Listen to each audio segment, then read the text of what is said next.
लहरों से लड़ो, उत्तुंग शिखरों से जूझो। लहरों से लड़ो, उत्तुंग शिखरों से जूझो। कब तक चलोगे किनारे किनारे, कब तक चलोगे किनारे किनारे। महान कवि की इन पंक्तियों के साथ मैं आज के इस वीडियो की शुरुआत करने जा रहा हूँ। कल तक, और इससे पहले कि मैं शुरुआत करूं, मैं आप सबको शुभ संध्या निवेदित करना चाहता हूं। Good evening to all of you, और शुभ संध्या आप सबों को। और कल तक जो अपने कक्षा में पढ़ा था, कल मैंने चर्चा की थी सिंपल प्रेजेंट टेंस के पहचान के नियम की, और उस पर आधारित जितने भी वाक्य थे, अफर्मेटिव सेंटेंस हो, नेगेटिव सेंटेंस हो, इंट्रोगेटिव सेंटेंस हो, और उसके बाद इंट्रोगेटिव प्लस नेगेटिव सेंटेंस हो, उन सारे वाक्यों को अनुवाद अंग्रेजी में अनुवादित करने के लिए जिन स्ट्रक्चर्स की सहायता पड़ती है, उन स्ट्रक्चर्स की चर्चा कल हुई थी। और मुझे लगा कि इसके बाद कुछ न कुछ उदाहरण, और उदाहरण के बाद कुछ अनुवाद, ट्रांसलेशंस जो बिल्कुल समसामयिक हैं, करेंट अफेयर्स के तहत ही हैं। मैं उन करंट इशूज़ को यहाँ पर आपके सामने रखता हूँ छोटे छोटे वाक्यों के रूप में, और उनका अंग्रेजी अनुवाद मैं आपको सिखाता हूँ कि किस तरह वो बनाए गए हैं, किस तरह उन्हें अंग्रेजी में रूपांतरित किए गए हैं उन वाक्यों को। पहला वाक्य मैंने यहाँ पर बोर्ड पर लिखा है कि विराट कोहली प्रत्येक मैच में छक्का लगाते हैं। विराट कोहली प्रत्येक मैच में छक्का लगाते हैं। सबसे पहले तो आपको यह पहचानना है कि यह वाक्य अफर्मेटिव सेंटेंस का है या अफर्मेटिव सेंटेंस है या निगेटिव सेंटेंस है, या इंट्रोगेटिव है या इंट्रोगेटिव प्लस निगेटिव है। तो आप इस वाक्य को पढ़कर यह पता लगा पा रहे हैं या समझ पा रहे हैं कि यह वाक्य अफर्मेटिव सेंटेंस में है। विराट कोहली प्रत्येक मैच में छक्के लगाते हैं, छक्का लगाते हैं। अब इस वाक्य में यह पहचानने के बाद कि यह अफर्मेटिव सेंटेंस है, आपको यह पता लगाना है कि इस वाक्य का सब्जेक्ट कौन सा है।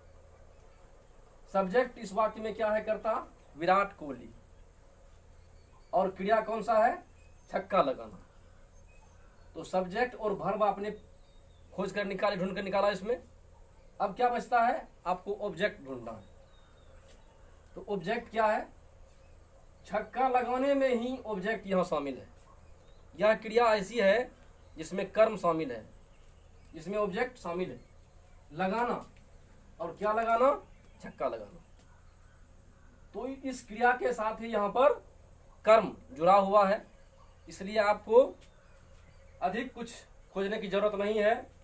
लगाना के लिए जो उचित शब्द होगा अंग्रेजी का, वह इस्तेमाल किया जाएगा, और छक्का के लिए जो शब्द होगा उसका इस्तेमाल किया जाएगा अनुवाद बनाने में। तो अफर्मेटिव सेंटेंस को ध्यान में रखते हुए, क्योंकि यह वाक्य अफर्मेटिव सेंटेंस है, तो अफर्मेटिव सेंटेंस का जो स्ट्रक्चर होता है उसको ध्यान में रखते हुए हम इसका अनुवाद बनाते हैं अंग्रेजी में। सबसे पहले सब्जेक्ट क्या है, विराट कोहली। उसके बाद V1 और V5, वर्ब का फर्स्ट फॉर्म या वर्ब का फिफ्थ फॉर्म। तो विराट कोहली के अनुसार यहाँ पर क्या होना चाहिए, वर्ब का फिफ्थ फॉर्म होना चाहिए। क्यों, क्योंकि मैंने बताया था कि अगर subject third person singular number हो तो क्रिया क्या होगी, अपने पांचवें रूप में होगी। तो यहाँ पर क्या होगा, हिट के स्थान पर हिट्स जोड़ना होगा। क्या जोड़ना होगा, हिट्स। क्यों, क्योंकि वर्ब का पांचवा रूप क्या कहता है, जब हम वर्ब के पांचवें रूप को फॉर्म करते हैं, बनाते हैं, तो क्या होता है, हम क्रिया के साथ एस या ईएस लगाते हैं। एस तब लगाते हैं जबकि भावेल से समापन हो रहा, सॉरी भावेल नहीं बल्कि किसी कॉन्सोनेंट समापन हो रहा हो, किसका, मुख्य क्रिया का। तो यहाँ पर क्या हो रहा है, हिट जो वर्ब है, हिट वर्ब का जो समापन हो रहा है वह टी से हो रहा है, और टी क्या है, अपने आप में कॉन्सोनेंट है। तो क्या होगा, V5 बनाने के लिए एस का प्रयोग करना पड़ेगा यहाँ पर। तो विराट कोहली हिट्स सिक्सेस, क्या हिट करते हैं, सिक्सेस, छक्के इन एवरी मैच। यहाँ पर सिक्सेस के बाद यह ऑब्जेक्ट है सिक्सेस, और उसके बाद ये अदर वर्ड्स है इन एवरी मैच, प्रत्येक मैच में। तो विराट कोहली प्रत्येक में छक्के लगाते हैं। दूसरा वाक्य है दक्षिण भारतीय अभिनेत्रियां हिंदी फिल्मों में काम नहीं करती हैं। अब देखिए यह वाक्य निगेटिव है। क्यों? क्योंकि इसमें नकारात्मक भाव आ रहा है, नहीं का भाव आ रहा है, तो यह निगेटिव सेंटेंस है।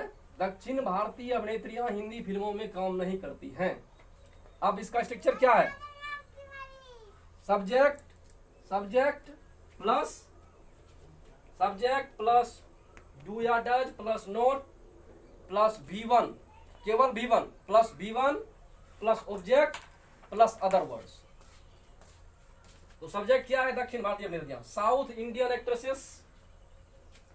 मैंने डू लगाया हुआ है, डज नहीं, डू लगाया है, क्योंकि यहां पर जो सब्जेक्ट है वह क्या है? वह पुल्लर नंबर में है, third person plural number. South Indian actresses ये थर्ड पर्सन सिंगुलर नंबर में है। डू नॉट वर्क, काम करती है इन हिंदी फिल्म्स। तो ये पूरा सब्जेक्ट हो गया, साउथ इंडियन एक्ट्रेसेस, ये सब्जेक्ट है पूरा, यहां तक ये पूरा सब्जेक्ट हो गया। और यह क्या हुआ? यह डू या डज में से डू लगा हुआ है यहां पर। नोट किसके अनुसार? इस के अनुसार हमारी संरचना यह कहती है कि डू या डज प्लस नोट लगाना पड़ेगा। नोट क्योंकि सेंटेंस क्या है? नेगेटिव है। और उसके बाद वर्क V1, ये V1 है, और उसके बाद ये अदर वर्ड्स, ये क्या है? Other words in Hindi films. तो दक्षिण भारतीय अभिनेत्रियां हिंदी फिल्मों में काम नहीं करती। South Indian actresses do not work in Hindi films. तीसरा जो वाक्य है हमारा वह है, क्या नरेंद्र मोदी विदेश प्रत्येक महीने नहीं जाते हैं? तो आपको यह वाक्य देखकर लग रहा है कि यह वाक्य क्या है? प्रश्न बोधक वाक्य है। ऐसा वाक्य है जो प्रश्न का बोध करवा रहा है। तो यह इसका मतलब है कि यह इंट्रोगेटिव सेंटेंस है अंग्रेजी में। और इंट्रोगेटिव सेंटेंस का जब हम अनुवाद करते हैं सिंपल प्रेजेंट टेंस के तहत, तो क्या होता है उसका स्ट्रक्चर? उसका स्ट्रक्चर है डू या does plus subject plus note. क्योंकि यह इंट्रोगेटिव ही नहीं बल्कि इंट्रोगेटिव प्लस नेगेटिव सेंटेंस है, इसलिए क्या होगा स्ट्रक्चर? डू या does plus subject plus note plus V1 plus object plus other words. तो क्या लगाया हमने? डज लगाया, क्योंकि आगे जो आने वाला सब्जेक्ट है वह क्या है? थर्ड पर्सन सिंगुलर नंबर है। नरेंद्र मोदी क्या है? Third person singular number. तो डज नरेंद्र मोदी, यहां पर हमने मोदी नहीं लिखा है, छूटा हुआ है लिखने में, आपको यहां मोदी समझ लेना है या लिख देना है। Does Narendra Modi not go abroad every month. अब यहां पर डज सब्जेक्ट, नरेंद्र मोदी आपका वर्ब हो जाएगा। मोदी हमने लिखा नहीं है, यहां पर आप मान लें कि मोदी लिखा हुआ है, जगह के अभाव में लिखा नहीं गया है। Does Narendra Modi not go abroad.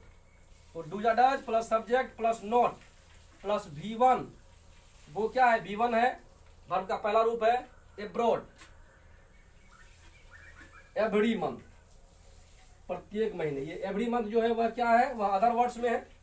चौथा है, क्या आप कोरोना के खिलाफ रोज लड़ते हैं? अब यह वाक्य क्या है? यह वाक्य पूरी तरह इंट्रोगेटिव है, प्रश्नबोधक वाक्य है। और इसका विशेषण क्या होता है? डू या does plus subject plus V1 plus object plus other words. तो इसमें डू लगाया गया है क्योंकि डू सब्जेक्ट यू है, तो इसमें डू लगा हुआ है। Do plus subject plus V1 fight. अब देखिए, अब इसमें कर्म कुछ भी नहीं है। अगर नहीं है कर्म तो कोई चिंता की बात नहीं है, कर्म नहीं डालना है, उसमें ऑब्जेक्ट डालना ही नहीं है। Do you fight against corona, सीधा वर्ब के बाद जो अदर वर्ड्स है वो हम लिख रहे हैं कि क्या आप कोरोना के खिलाफ रोज लड़ते हैं? तो do you fight against corona के खिलाफ, कोरोना के खिलाफ, और रोज का एवरी डे या daily. Do you fight against corona every day, क्या आप कोरोना के खिलाफ रोज लड़ते हैं, प्रत्येक दिन लड़ते हैं? क्या होगा अनुवाद? Do you fight against corona every day. पांचवा वाक्य है, कुछ महिलाएं रोज आपस में लड़ाई करती हैं। कुछ महिलाएं। अब यह वाक्य कौन सा है? यह वाक्य है अफर्मेटिव। ठीक, यह वाक्य कौन सा है? अफर्मेटिव है।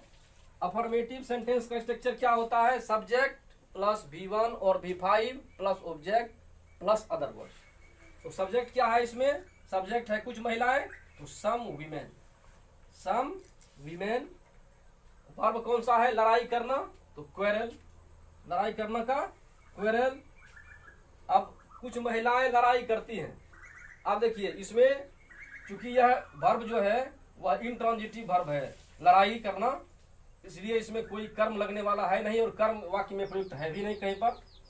तो सम वुमेन क्वेरल जहां तक लिख दिया हमने, कुछ महिलाएं लड़ती हैं, विथ वन अनदर, आपस में, विथ वन अनदर, आपस में, और रोज का डेली।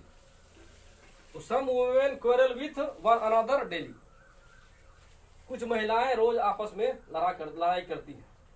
अब छठा वाक्य है, बच्चे पढ़ना नहीं चाहते हैं। यह वाक्य कौन सा है, यह वाक्य नेगेटिव है, यह सिंपल प्रेजेंट के तहत नेगेटिव सेंटेंस है। इसका स्ट्रक्चर क्या होगा, सब्जेक्ट प्लस डू या does plus not plus V1 plus object. अब इसमें देखिए, अब इसमें ऑब्जेक्ट के रूप में क्या है, ऑब्जेक्ट के रूप में टू रीड है, पढ़ना, यह ऑब्जेक्ट हो गया इसका। यह एक ऐसा इन्फिनिटिव है जो काम कर रहा है किसी भी क्रिया के ऑब्जेक्ट के रूप में। मैं जब आपको पढ़ाऊंगा इन्फिनिटिव तो यह बात स्पष्ट करूंगा कि यह किस तरह काम कर रहा है ऑब्जेक्ट का, क्योंकि इसमें टू पार्टिकल लगा हुआ है और वर्ब का पहला रूप लगा हुआ है। यह इन्फिनिटिव है और यह सिंपल इन्फिनिटिव है, इसे हम कहते हैं इन्फिनिटिव। तो इन्फिनिटिव कभी कभी क्या करता है, वाक्य के क्रिया कर्म के रूप में आता है। तो वाक्य में जो क्रिया है उसके कर्म के रूप में यहाँ पर आया हुआ है टू रीड, इन्फिनिटिव। तो children do not want to read, बच्चे पढ़ना नहीं चाहते हैं। बच्चे क्या नहीं चाहते हैं, पढ़ना नहीं चाहते हैं। तो चाहना वर्ब की का जो ऑब्जेक्ट हुआ वह क्या हो गया, ये टू रीड, इन्फिनिटिव। तो children do not want to read, बच्चे पढ़ना नहीं चाहते हैं। उसके बाद आजकल छात्र मोबाइल पर अपना समय ज्यादा बिताते हैं। नंबर 7 ये वाक्य है कि आजकल छात्र मोबाइल पर अपना समय ज्यादा बिताते हैं। अब इसका अनुवाद देखिए, यह वाक्य जो है अफर्मेटिव सेंटेंस है और अफर्मेटिव सेंटेंस का स्ट्रक्चर आप जानते हैं, सब्जेक्ट प्लस V1 और V5 plus object plus other words. तो सब्जेक्ट क्या है इसका, सब्जेक्ट छात्र है, स्टूडेंट। अब आजकल पहले लगा हुआ है, आप आजकल, आज या कल, इन ऐसे शब्दों को आप वाक्य के अंत में प्रयुक्त करते हैं। कब, जब आप इसका अंग्रेजी अनुवाद बनाते हैं तब। तो आप अंत में भी कर सकते हैं और शुरू में भी कर सकते हैं, आप इसके लिए मुक्त हैं कि आप इन से शब्दों का, जैसे आज, कल या आजकल, इन दिनों, इन सारे शब्दों का प्रयोग आप वाक्य की शुरुआत में भी कर सकते हैं और वाक्य के अंत में भी कर सकते हैं, कोई परेशानी नहीं है। तो हमने इसलिए इस वाक्य का अनुवाद शुरू किया है दीज डेज से, इन दिनों या आजकल। इसके बदले आप नाउ ए डेज भी लिख सकते हैं। These days students spend much time on sale phone. Students क्या है, ये स्टूडेंट्स जो है सब्जेक्ट है वाक्य का। स्पेंड ये क्या है, V1 है, वर्ब का पहला रूप।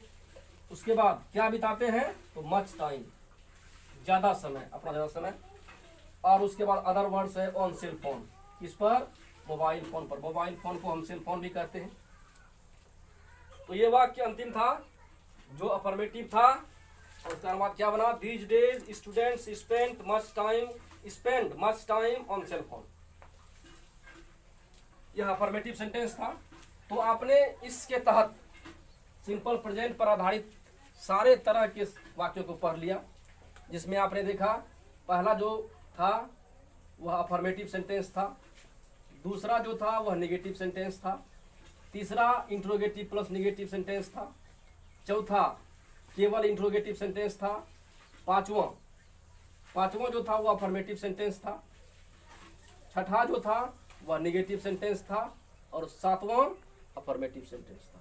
तो हमने अपने इस 7 वाक्यों में सिंपल प्रेजेंट के सारे अफर्मेटिव, नेगेटिव, इंट्रोगेटिव और इंट्रोगेटिव नेगेटिव सारे वाक्यों को शामिल किया है, और सबका मैंने आपको बताया अनुवाद, सबका हमने यहाँ पर रूपांतरण किया अंग्रेजी में एक एक करके।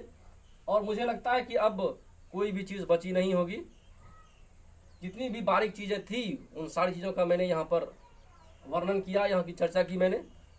और अगर कोई क्वेरी हो तो आप कमेंट में लिख सकते हैं। और साथ ही साथ मैं ये कहना चाहूँगा कि इस वीडियो को शुरू से अंत तक देखें ताकि सारी बातें पूरी बारीकी से समझ में आए।